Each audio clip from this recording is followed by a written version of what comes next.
So today I'm going to be taking a look at the newest release from Tudor, the new Ranger. It's a pretty interesting watch, so let's get into the review. So we have a diameter of 39 millimeters, lug to lug of 47.5, height of 12 millimeters, and a lug width of 20. Some other general specifications for the watch: we're going to have the caliber MT5502 movement beating away in here. It's Tudor's manufacturer caliber. It has a 70-hour power reserve. It is up to COSC accuracy. This particular model is running about 2 seconds fast a day, which is pretty great. We have a screw-down crown here with 100 meters of water resistance. We also have a domed sapphire crystal on the front. Interestingly enough, apparently the dial also has a dome to it, according to their website. And lastly, this watch retails directly from Tudor for $3,050. So starting off with the dial here, and it's done very simply, but I think relatively well. We have a classic Explorer style layout with the numerals 12, 3, 6, and 9 and rectangular hour markers everywhere else. What's really interesting, and it's always been a mainstay of the Ranger line, we have this, what I would consider maybe a shovel hour hand. So instead of the classic Mercedes, it's replaced with this more Tudor-friendly shovel. So thankfully they kept the text pretty minimal. We have just the Shield, Tudor, and Geneva at the top at 12 o'clock, and at 6 o'clock we just have Ranger.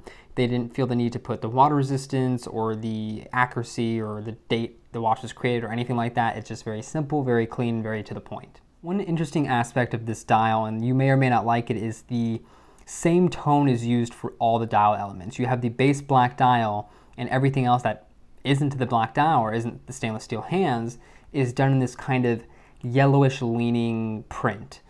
All the numerals, the seconds track on the outside, even the text here, which is rare to see. You don't usually see the text in a matching color, are all done in this yellow tone. It is, to me, a very strange color that's not quite Fotina. It's not quite green-leaning Superluminova. It's a very interesting green tint that honestly I've never seen before, and I wish I hadn't seen. The only pop of color added on the dial is the very tip of the seconds hand here, which is done in red. I think it's a very nice touch. It definitely makes it a little bit more legible, especially if you're trying to read something to the second.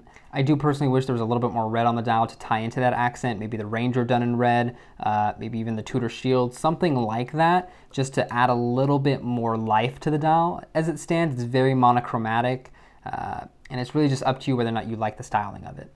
At the end of the day, it's very legible. It's very easy to read, and it is that classic 3, 6, 9, 12 layout.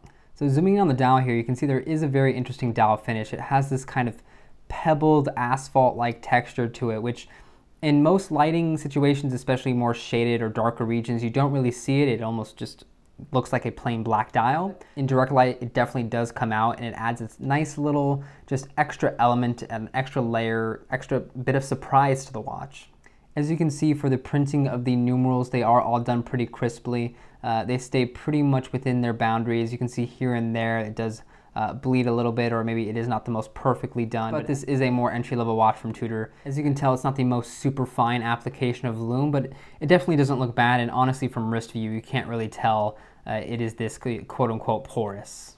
Taking a look at the stainless steel hands, they are finished almost to a level you would expect. There are some dust, there are some scratches here and there. The red painting on the seconds hand is actually done surprisingly well, but you can see there on the left-hand side of the seconds hand, it actually does have a little bit of that red that's fallen off or kind of made it onto the rest of the hand itself. So again, although there is some pretty decent QC, there are small little specks you do see on closer inspection. Not the end of the world, and far from the worst finishing I've ever seen, but it is just something you should take note of. This is a tool watch. It is built slightly more for function than form, but it isn't too badly finished. All the text is fairly clean, and there really aren't that many imperfections, especially not many glaring ones.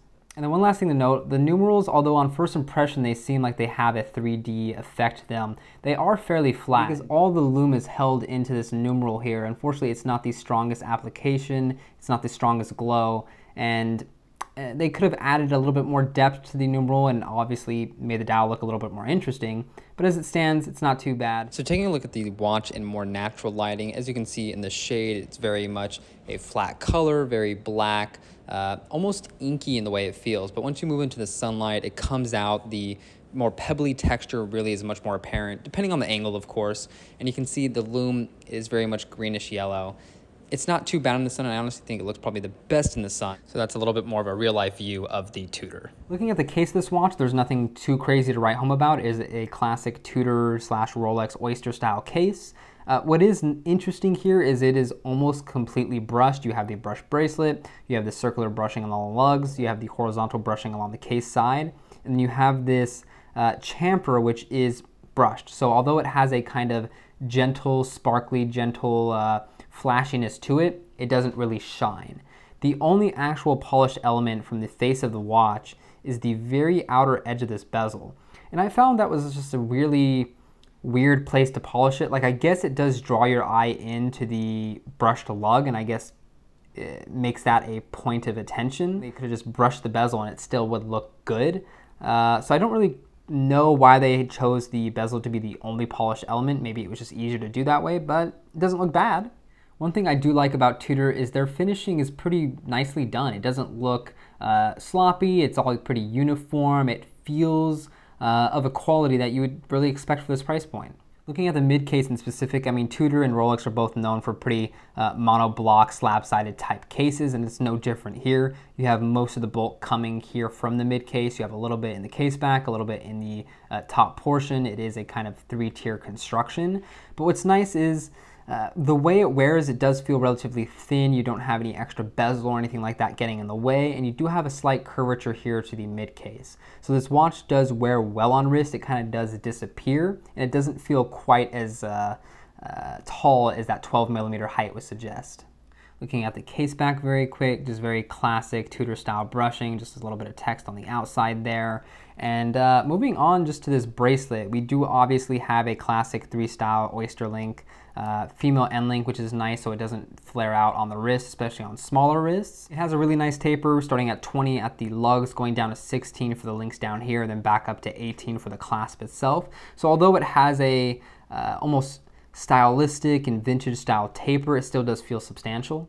The clasp itself, just like almost all Tudor clasps, really well done. You have these ceramic ball bearings, as you can see here, so it does have a very frictionless, smooth action to it. Really just closes and opens very easily, not much force is required at all. And it's really nice to see, especially at this more affordable price point for Tudor. We have screw links here. I do have a 6.5-inch wrist, and I had to take out pretty much all but 2 links, so just keep that in mind. This can go down to about a 5.5, maybe 5.25-inch wrist, but any smaller than that, you might not be able to get a great fit.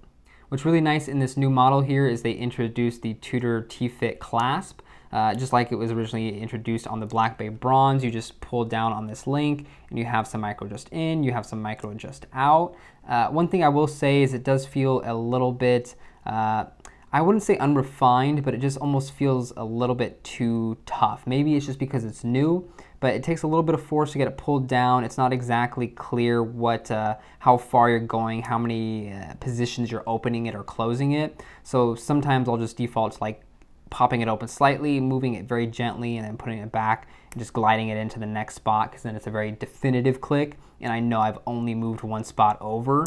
So that kind of helps me a little bit in that actuation. Overall, fantastic bracelet. You have some good channeling under here. You can see there's some space between the links for a little bit of airflow. The links themselves are very fluid and conforming, so you do get a very decent feel on the wrist. Depending on how tight you wear your watch, the clasp might dig into your wrist. The edge here of the clasp itself is a little bit sharp, so you might have a little bit of uncomfortability there, but all in all, I think it's been a decent wearing experience for me. So moving on to how this watch wears, earlier I was wearing my Tudor Pelagos here, and there we have the watch sitting on my 6.5-inch wrist, and as you can tell, I think it fits pretty perfectly. It definitely does not overhang by any means. It fits pretty slimly to the wrist overall, very comfortably. It is nice to see that taper, but from the top view, it doesn't look too dramatic of a taper. For me, the female end links fit very nicely. They don't flare out too much. They don't pop up from the wrist.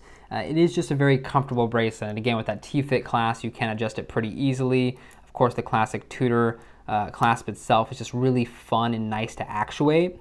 I really like this new clasp design too. You have this kind of a pseudo mid-link that falls in with the rest of the 3-link style of the bracelet. And I'm just really happy that they didn't end up putting the faux rivets on this like they do have on the Black Bay series. I think it definitely just cleans up the design. It looks good, it modernizes it a little bit, and it just makes the watch, I think, a little bit more at home on the bracelet. Looking at it from the side view there, again, it wears pretty fantastically. It wears very close to the wrist. There really isn't that much daylight shining through.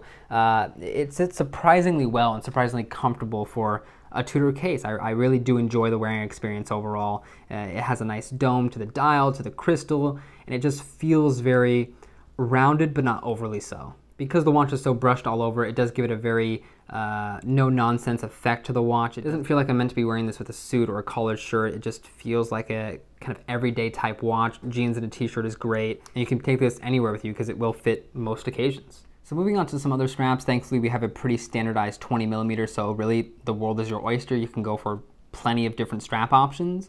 I think, of course, since this watch is sportier, it feels very much at home on sportier style straps. This one is a Barton Elite Silicone in this kind of tannish khaki color, which I think just pairs pretty decently with the Lume and makes you not focus on the weird coloration too much since it blends in a little bit better. Very comfortable, of course, very sporty. You have a little bit of texture added with the strap. You have a little bit of black on the end of the side that peeks through and just pairs nicely with the dial. So I dig this combo. It's very comfortable and the strap's not too expensive, so why not try it out? If you want to try to dress the watch up a little bit, you can put it on like a strap like this, kind of casual tan natural Buttero leather is casual, but it is a little bit dressier than a Silicone or a Nato. For me, I think this strap maybe is a little bit thin for this watch, just doesn't feel substantial enough, but doesn't pair too badly. The brown definitely brings out a different tone in the Lume, ties really nicely into the dial overall. It makes it a little bit richer, a little bit more bright of a watch. Next we have this leather Nato from Benchmark Straps. I think this just pairs a little bit better with the styling of the watch than the previous leather did. Similar tone, just different execution. There we have it. Pretty fun, not too serious, and because the watch isn't too thick itself, it doesn't wear too badly on a thinner leather Nato. I dig it. Next, if you want to militarize it up a little bit, I believe this strap is from Luff straps. There's similar variations sold by Cheapest Nato straps or Crown and Buckle or something like that. The green of the strap brings out a little bit of the green tone of the Lume, even though it leans a little bit more yellow. I think it pairs well. Nice, comfortable one piece. Again, doesn't wear too thickly because the watch isn't overly thick and neither is the strap. So pretty decent combo here. If you want to stealth the watch out a little bit more, you can put it on this nice Silicone Nato by Benchmark Straps. Ties all the tones in together really well. It makes the black pop a little bit more, and I think it makes the Lume not stand out as much either. Very comfortable on wrist. I think this watch works really well on Natos. It's kind of just built for that. And this one is no exception. It looks fantastic. And last but not least, instead of my classic white Archer silicone strap, I'm going to go for this yellow one this time.